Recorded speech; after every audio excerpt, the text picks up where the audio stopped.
Thor stood at the edge of the battlefield not as a god, but as a diplomat. "Enough blood," he whispered, thunder rumbling behind his words. The Avengers were fractured, alliances crumbling, trust fading. Rumors of a Wakandan strike reached Asgard, but no one believed it. T'Challa had vanished weeks ago. His throne sat empty. Vibranium shipments had stopped, a silent threat. Thor summoned the council, Earth's last hope for unity. But unity came too late because Wakanda had already moved. The air felt different, not just in Asgard, everywhere. It was a kind of stillness that came before a storm, but not one of nature. This storm would come with armor, with betrayal, with the sound of gods falling and nations rising. And Thor, the god of thunder, had seen too many wars to mistake silence for peace. From the top of the Bifrost gate, he stared into the realms, his grip around Mjolnir tight. Earth was unraveling. Again. But this time, something was off. It wasn't Thanos. It wasn't Ultron. It wasn't some mad titan or artificial god trying to play chess with humanity. No. This time, it was personal. This was family. This was betrayal within the ones who once stood united.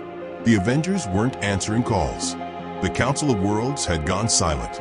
Even Heimdall, from wherever he now existed, could not see clearly into Wakanda. That alone should have been the warning sign. Nothing had ever blocked Heimdall's vision, not even dark magic. But Wakanda had. And now, entire vibranium trade routes had vanished. Not paused, vanished. Warships floated, abandoned on the Atlantic, their crews missing or frozen in stasis. Every Stark drone sent into Wakandan airspace simply vanished from the feed. At first, it was assumed to be a technical glitch. Then came the encrypted message. No words, just coordinates, just silence. Thor brought the message to the Avengers, or what was left of them. Tony was gone. Steve had disappeared again. Hulk hadn't been seen since the last anomaly over the Pacific. The only ones who came were Carol, Strange, and a hesitant Sam Wilson. And even they didn't trust each other the way they once did. "This doesn't make sense," Sam muttered. "T'Challa wouldn't just ghost us. He's not that kind of king." Strange looked up from the runes he'd been studying. "T'Challa's not the king anymore." Everyone turned. "What do you mean?" Carol asked. Strange unfolded a scroll, glowing with Wakandan symbols, intercepted from an unknown source using ancient dimensional weaving. Only magic could have picked it up. T'Challa disappeared 3 weeks ago. Not dead, just removed. And in his absence, Wakanda's new leadership has been preparing something. Not diplomatically, militarily. Thor stood silent. Every instinct in him screamed. This wasn't just another conflict. This was revenge. And revenge with Wakandan tech was something even the gods wouldn't walk into lightly. "I'll go," he said. They all turned. "Alone?" Carol questioned. "Yes," Thor replied. "This doesn't need more weapons. It needs answers." He returned to Earth under cover of thunderclouds, his arrival shaking the skies, but not daring to touch Wakandan borders. He didn't breach, not this time. Instead, he landed in Kenya, just outside the no-fly zone Wakanda had declared 3 days earlier. Waiting for him was Nakia. She looked different, colder, not angry, just resolved. Her Dora Milaje armor shimmered with new tech Thor hadn't seen before. Vibranium laced with something darker, more ancient. "You shouldn't have come, Odinson," she said. "I came for peace," Thor replied. Nakia didn't smile. "There is no peace left in the soil you helped stain." Thor tried to reason with her, but her eyes weren't listening. She handed him a datapad, no encryption, no security, just truth. Thor's fingers trembled slightly as he scrolled. Project Omega, a contingency plan drafted by the old Avengers Council, long before the snap. It listed nations considered highly volatile and unpredictable. Wakanda was at the top. This wasn't approved," he muttered. Nakia tilted her head. "Did you vote against it?" "I didn't even know." "Exactly." The feed cut to footage. Stark satellites secretly monitoring vibranium energy spikes. Old conversations. half-redacted audio logs from Steve and Natasha discussing potential internal controls for Wakanda's tech evolution. There was even footage of Ross, attempting to bribe a Wakandan engineer. It was ugly, it was truth, and it was reason enough for war. "You betrayed us before we even joined you," Nakia said. T'Challa wanted to forgive, wanted unity. He believed in your Avengers. But forgiveness got him taken or killed. And Shuri? She believes in something else now. Thor stepped back. He knew Shuri. Her mind was unmatched. But her heart? After losing her brother, her faith, and now her peace? What has she done? Nakia looked up. She's built a new Wakanda, one without kings, one that does not wait to be attacked. And then came the sound. The sky shifted. A hum echoed across the plains, not thunder, not wind, but machines. Thousands of them, in formation, drones, flyers, subsurface tunneling mechs, all made of vibranium, all silent, all heading north. Thor's heart sank. "You've already started," he whispered. Nakia finally nodded. "The council betrayed Wakanda in secret. We're responding in public." And just like that, she vanished into the dust. The machines passed Thor like ghosts, ignoring the god as if he were already irrelevant. In the clouds above, the Bifrost shimmered. Heimdall's voice echoed in Thor's mind. "You were too late, my king." Thunder crackled, but it wasn't Thor's. The world didn't realize it was under attack at first. There were no sirens, no explosions, no screaming skies, just silence, too clean, too precise. Systems failed before alarms could trigger. Power grids shut down in perfect sequence. Satellites blinked out one by one, not destroyed, but claimed. In the Avengers' old monitoring hub, screens went black in a ripple, like a breath being exhaled by the planet itself. Carol Danvers felt it before she saw it, a pressure in her chest, a cosmic imbalance. Something was rewriting the rules of engagement. Then the feeds came back. New York Harbor froze solid, not with ice, but with vibranium lattice fields rising from the water like black glass. Wakandan craft hovered above, silent, unmanned, arranged with surgical elegance. Not an invasion, a demonstration. Across Europe, every Starlink defense drone powered down simultaneously. Not hacked, overwritten. Shuri's signature flashed briefly across the data, just long enough to be recognized.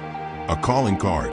In Tokyo, a hidden Avengers vault opened itself and sealed again, leaving behind a single object in the street. Captain America's shield. Cracked clean through the center. That was when panic began. Thor felt the first strike like a blow to the ribs.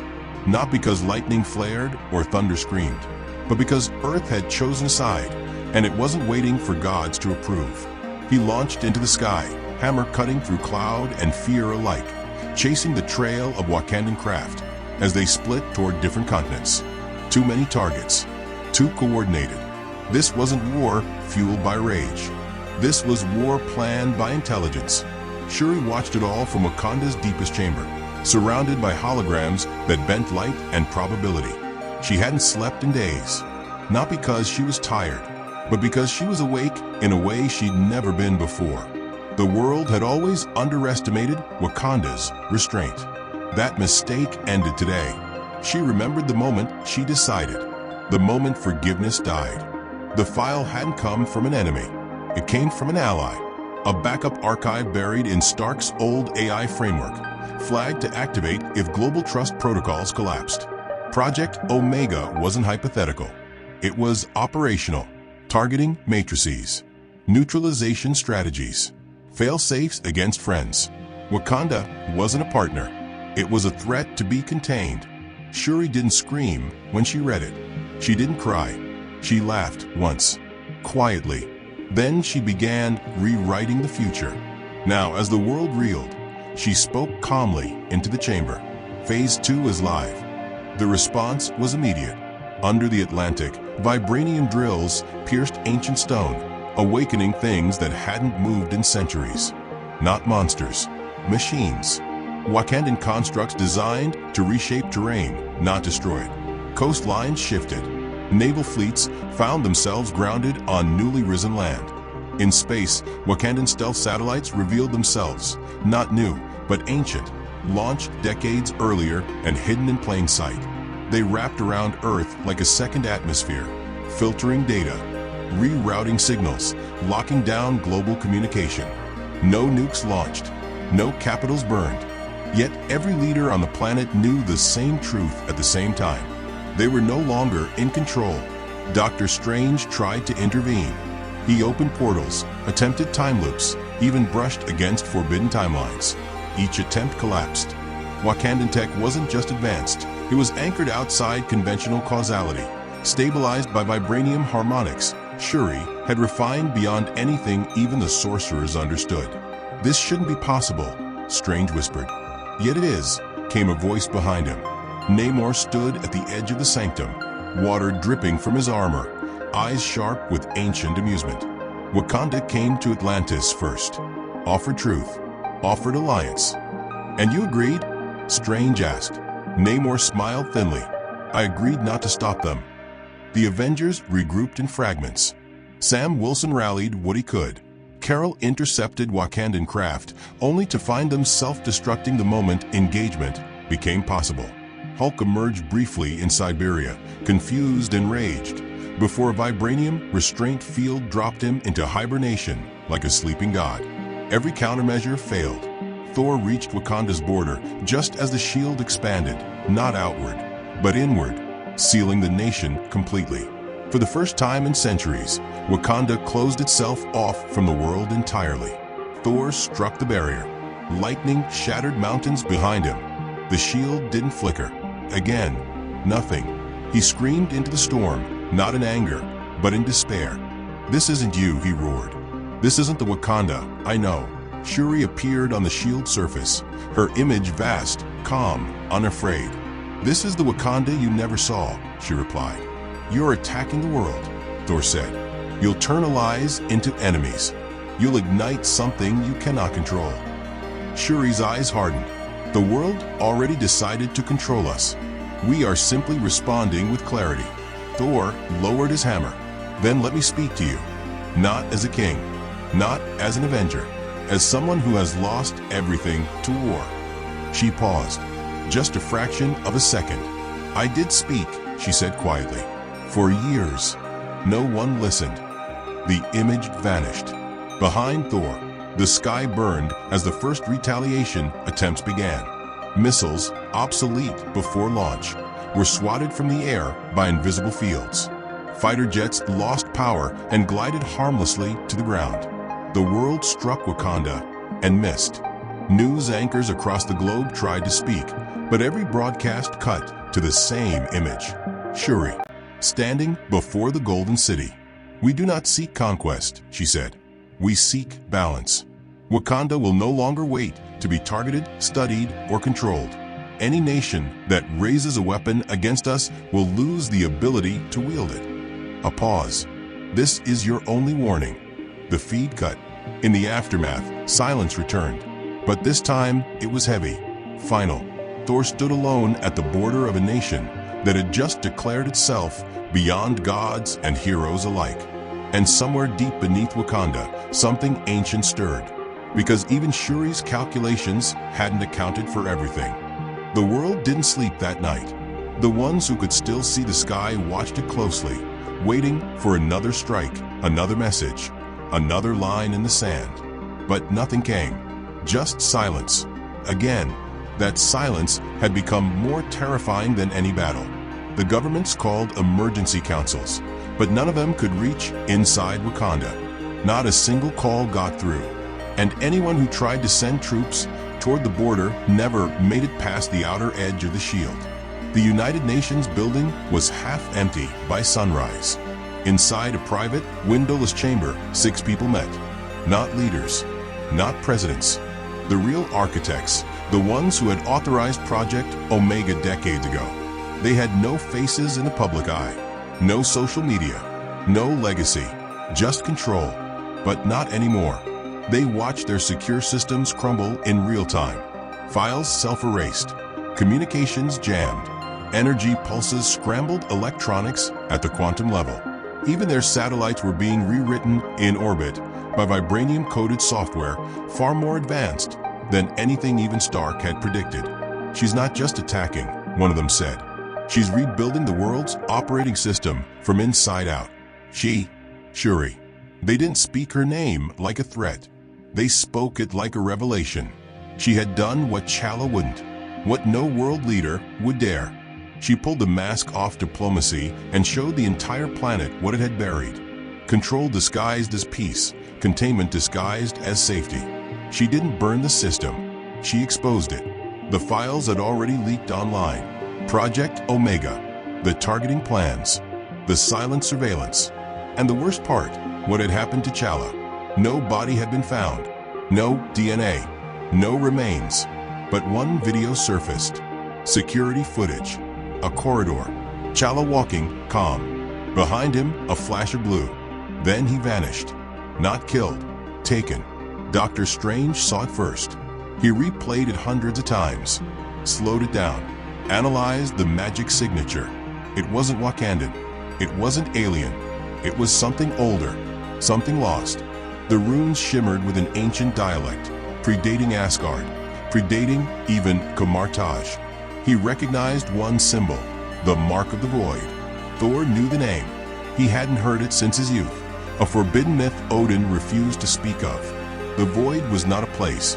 It was a prisoner, a cosmic wound, a sentient, starving absence locked in time beyond the Nine Realms.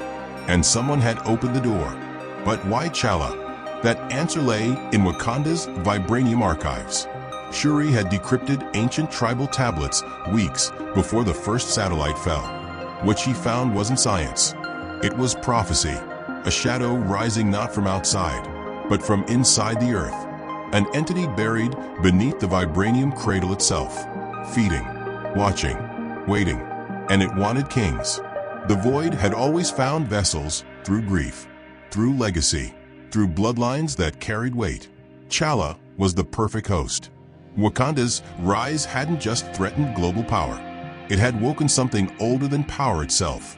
Shuri never told anyone, not the world, not her people, not even Nakia. She didn't want panic. She didn't want fear to shape the next move. So she played the part of the revolutionary, while secretly preparing for something worse than war. Containment, isolation, defense grids that bent space and time around Wakanda's borders, not to keep enemies out, but to keep something in. But it was too late.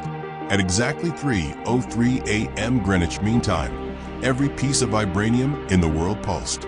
Just once. Enough to shake the bones of sleeping children. Enough to crack windows in silent cities. Enough to send birds crashing into the sea. It had awakened. Somewhere below the crust of the earth, a deep, echoing sound began to rise. Not a voice, not a growl, a hunger. Thor felt it from Asgard. Carol felt it halfway across the galaxy. Strange nearly collapsed, trying to contain the ripple in the mystic realm. They all said the same thing. This isn't Wakanda's war anymore. But the world didn't care about ancient forces. It only saw what was on the screen. Wakanda rising, the Avengers falling, and somewhere in between, the memory of a king who vanished without a trace. The retaliation began without approval. A rogue cell of international military forces launched an unauthorized strike on the assumption that Wakanda had become unstable. They used tech built from Stark scraps and Chitauri relics, a desperate Frankenstein weapon that hadn't been tested. They aimed it at Wakanda's northern dome. They never got that far. The weapon disassembled in mid-air, particle by particle, as it passed into the vibranium defense field. Not destroyed, unmade. Shuri watched from her lab. She didn't blink. Below her, the Golden City hummed with vibranium harmony. The people trusted her, not because she ruled with fear, but because she told them the truth no one else would. She stood before her people, not as a queen, but as a scientist with a warning. "We are not fighting the world," she said. "We are protecting it from what the world refuses to see. Your king was not taken by war. He was taken by the hunger beneath the earth. and we are the last ones standing between it and extinction." The crowd did not cheer. They stood in silence, because silence had become their strength. In New York, Sam Wilson stood before the Avengers fracture table. "We thought this was politics," he said. "We thought this was just another global conflict." He looked up. We were wrong. As the lights flickered above him, a new signal came through the comms. From deep space, Carol's voice, barely audible. "He's not alone." Static. Sam leaned forward. "Who?" The signal returned, clearer this time. "Whoever took Chala, they've taken others." Then silence again. Not empty. Waiting. Watching. Breathing. The sky over Wakanda had changed. Not just in color, but in shape, like something was bending reality around the nation. Clouds no longer moved naturally. Light refracted wrong, pulsing with the frequency of an ancient drumbeat no one remembered teaching the earth. The vibranium domes had sealed tighter, but their glow had shifted from golden blue to something darker. It no longer looked like defense. It looked like warning. Thor descended not as a king, but as a brother searching for truth. The Bifrost landed him just outside the new Wakandan barrier. Mjolnir pulsed in his hand, reacting to the disturbance like a living thing. Lightning crawled up his arms involuntarily, sensing what he still couldn't name. He placed his palm against the barrier. It opened, only for him. No alarms, no resistance, just a single path forward, carved into the earth by vibranium lines pulsing with silent code. Shuri had left it for him, a trail for the god who once fought beside her brother, who once held back the Titan with nothing but fury and a hammer made of a dying star. Now he followed that path deeper and deeper below the surface. Wakanda had tunnels beneath tunnels, tech layered over temples that were older than time. What Thor found as he descended wasn't a lab. It was a tomb, and the tomb was breathing. Each step forward felt like gravity folding in on itself. Walls shimmered with carvings of panthers, gods, galaxies, and then things no one had words for. Shapes that made the Asgardian's eyes blur and his stomach twist. They weren't symbols. They were memories, burned into the vibranium long before Wakanda ever had a name. He reached the chamber's heart. The door opened by itself. Inside was Chala's armor, folded, untouched, hovering in midair. But no body, no dust, no blood, just an afterimage of presence, like the soul had been peeled away by something far too careful to be human. And behind the armor, a rift. Not magic, not tech, a tear in space. Thor stepped closer. The energy shifted around him. Mjolnir groaned. It didn't want to go forward. That alone told him he had to. He reached out, and the world shattered. He fell without falling, through stars that screamed, through time that cracked like bone, through memories that didn't belong to him. His mind twisted, and then focused. He landed on nothing, in the void. It wasn't black. It wasn't empty. It was hungry, a pulsing, sentient vastness that felt aware. He took a step. It echoed forever. Then he saw them. Not Chala. Not yet. First the others. Silhouettes. Dozens. Maybe hundreds. Locked in looping stasis. Eyes open but unseeing. Heroes. Gods. Mutants. Some Thor recognized. Others had vanished before he was even born. Gladiator. Jean Grey. Nova. An older Superman. All taken. All drained. Like the void fed on what they could have been. He moved carefully. Energy here didn't obey him. His lightning sparked, but refused to leap. He reached for Mjolnir, but it wasn't in his hand anymore. It floated above him, paralyzed. Then the whispers began. Not words, intentions. The void didn't need to speak. It wanted him to feel everything. It showed him images. The council voting on Omega. Shuri alone decoding truths. Chala sacrificing himself willingly when he realized the void had marked him. Not to die, but to be used.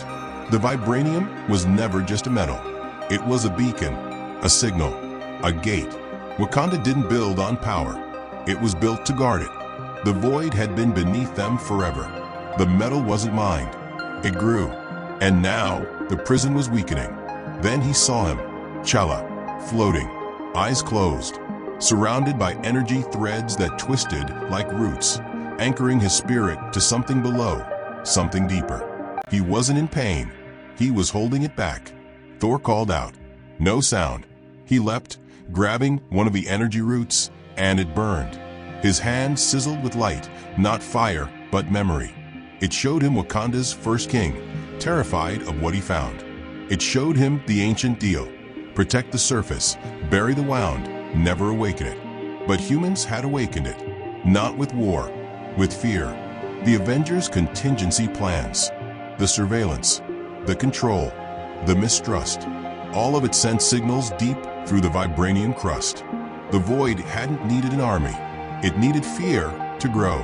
And now it was ready. Chala's eyes snapped open. Leave, he said, voice fractured across dimensions. If you stay, it takes you too. Thor shook his head. Not without you. You don't understand. I am the seal now. I can't go back. You're not alone anymore, Thor said. A voice behind him interrupted. But he will be. Thor turned. The figure floated toward him. It wore fragments of every armor. Iron Man's gauntlet. Strange sigh. A Black Panther mask cracked. A fusion of every great hero, assembled into something not alive, but constructed. The void had built its own champion, and it looked exactly like what the world feared most. It raised a hand. Reality bent. Thor was thrown backward, crashing through frozen echoes of dead galaxies. Pain wasn't physical here.